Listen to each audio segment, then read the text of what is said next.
Hello friends, नमस्ते सर्वांना. मनाची कल्पना रेसिपीजमध्ये आपलं सर्वांचं मनापासून स्वागत आहे. ह्या पहा, देशी भेंड्या आहेत गावाकडच्या. तर याची भाजी आपण कशी बनवायची ते पाहूया. सर्वप्रथम ह्याला स्वच्छ धुवून पुसून कापून घ्यायचं, पाणी अजिबात ठेवायचं नाही. आणि कढईमध्ये थोडंसं तेल टाकून ह्याला छान चांगलं परतून घ्यायचं.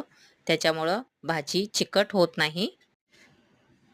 एकदम छान परतून झाल्यानंतर ह्यामध्ये थोडंसं आपण मीठ टाकून घेऊया. आणि त्याच्यानंतर आपण ह्याला एका भांड्यामध्ये काढून घेऊया.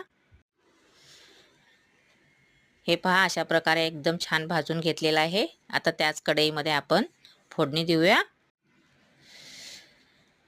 कढीपत्ता, जिरे, राई, थोडंसं हिंग, लसूण हे सर्व टाकून घेऊन कांदा, थोडी मिरची हे आपण टाकून घेऊया. आणि ह्यामध्ये आपण खरडा टाकणार आहोत, म्हणजेच वाटलेली मिरची आहे ते आपण फोडणीमध्ये टाकून घेऊया.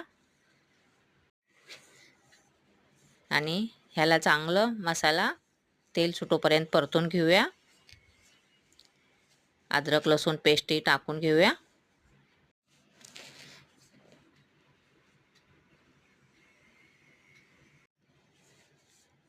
वरून थोडंसं आपण मीठ टाकूया. भाजताना थोडंसं मीठ टाकलेलं होतं. हे पहा, छान असं आपण परतून घेतलेलं आहे. वरून थोडंसं झाकण ठेवायचं, पाणी अजिबात टाकायचं नाही. तुम्ही पाहू शकता आपली भाजी जवळजवळ तयार झालेली आहे खाण्यासाठी. आणि भाकरीबरोबर, पोळीबरोबर, भाताबरोबर कशाबरोबरही खाऊ शकता.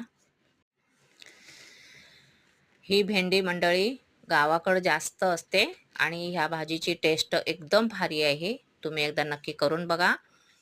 आणि रेसिपी कशी वाटली, आवडली, लाईक, शेअर, सबस्क्राईब. धन्यवाद.